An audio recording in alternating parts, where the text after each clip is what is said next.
Hello guys, welcome to my channel. ఈ రోజు అయితే నేను కేజీ 300 రూపాయలు ఇచ్చేసి రొయ్యలు అయితే తీసుకొచ్చాము. వీటిని అయితే వండడానికి మేమైతే శుభ్రం చేస్తున్నాము. ఈ వీడియోని పూర్తిగా చేయండి. మా గిరిజన ప్రాంతాల్లో మేము ఏ విధంగా వండుకుంటామో అదైతే ఈ వీడియోలో చూపిస్తాను.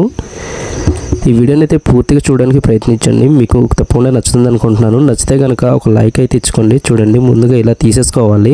రొయ్యలు ఎంతమందికి ఇష్టమో తప్పకుండా కామెంట్ అయితే చేయండి. మీ ప్రాంతాల్లో రొయ్యలు ఉన్నాయో లేవో కామెంట్ కూడా అది కూడా కామెంట్ చేయండి ఫ్రెండ్స్. తీసేసాను చూడండి, కేజీవి మొత్తం తీస్తే అర కేజీ వచ్చింది. ఎలా ఉన్నాయి చూడండి. ఈ చెత్త, ఇది చెత్త మొత్తం నీట్గా తీస్తే ఇలా వచ్చింది. ఇది ఒక అర కేజీ వస్తుంది అంతే. ఉల్లిపాయలు, మిరపకాయలు వేసేసుకొని కరివేపాకు వేసుకొని ఆయిల్ కొద్దిగా వేసేసుకుందాం. చూడండి,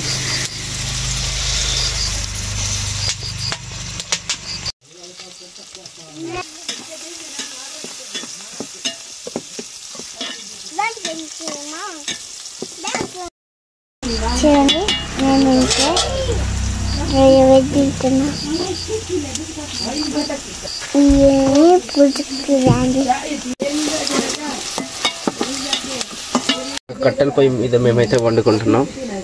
మా గ్యాస్ లేదు కాబట్టి కట్టెల పొయ్యి మీద మేము ఎప్పుడైనా వండుకుంటాం. ఎందుకంటే కట్టెల పొయ్యి మీద వండితే టేస్ట్ కూడా బాగుంటుంది అన్నమాట. ఇది గైస్ ఈరోజు కుకింగ్.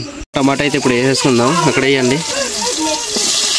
Okay, good bye. టమాటాలు అయితే వేసేసుకున్నాము. ఇప్పుడు దీంట్లో మసాలాలు గిసాలాలు అన్నీ వేసేద్దాం. అది అయితే వీడియో స్కిప్ చేస్తున్నాను, లాంగ్ అయిపోద్దని.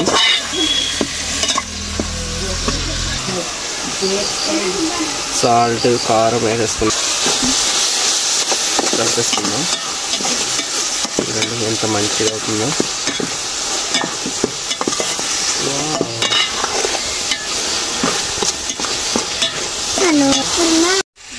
ఇప్పుడైతే కడుగుతున్నాం. చూడండి,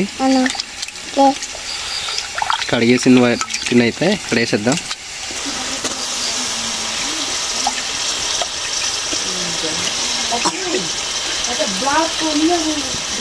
వీటిని అయితే కలిపేసుకున్నాం. ఇప్పుడు వావ్, చాలా బాగుంది కదా. మీరు ఏ రకంగా వండుకుంటారో తప్పకుండా కమెంట్ అయితే చేయండి. మ్యాక్సిమం వీడియో అయితే ఎండ్ దగ్గరలో వచ్చింది.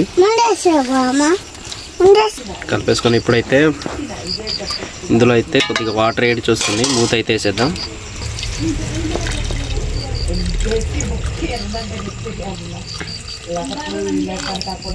ఈ మూత అయితే ఇక్కడ వేసేస్తున్నాం. ఇప్పుడు మూత వేసేసి కింద మంట అయితే పెట్టేస్తే ఇంక ఇది ఒక అరగంట ఉడికితే అయిపోయినట్టే. మొత్తానికైతే దగ్గరగా అయిపోయింది. చూడండి ఎంత మంచిగా ఉడుకుతుందో. ముక్కలు అయితే చూద్దాం ఎలా వచ్చింది. చూడండి, చాలా బాగా వచ్చింది. మొత్తానికి ముక్కలు అయితే ఇలా ఉడికాయి. చూడండి రొయ్యలు. దీన్ని అయితే టేస్ట్ చేస్తాం. టేస్ట్ అయితే చాలా బాగుంది. మేమైతే ఈ రకంగా అంటే కొన్ని మసాలాలు లేకుండానే వండుకుంటాం. మేము చాలా మంచిగానే ఉంది టేస్ట్ అయితే. ఈ వీడియో మీకు ఎలా అనిపించిందో, మీరు ఏ రకంగా వండుకుంటారో తప్పకుండా కామెంట్ అయితే చేయండి. రొయ్యలు ఎంతమందికి ఇష్టమో అది కూడా కామెంట్ చేయండి. ఈ వీడియో నచ్చినట్లయితే ఒక లైక్ ఇచ్చి మొదటిసారిగా మన ఛానల్ని చూస్తుంటే సబ్స్క్రైబ్ చేసుకోండి ఫ్రెండ్స్. మరిన్ని ఇంట్రెస్ట్ వీడియోతో మళ్ళీ మీ ముందుకు వస్తాను. Bye bye.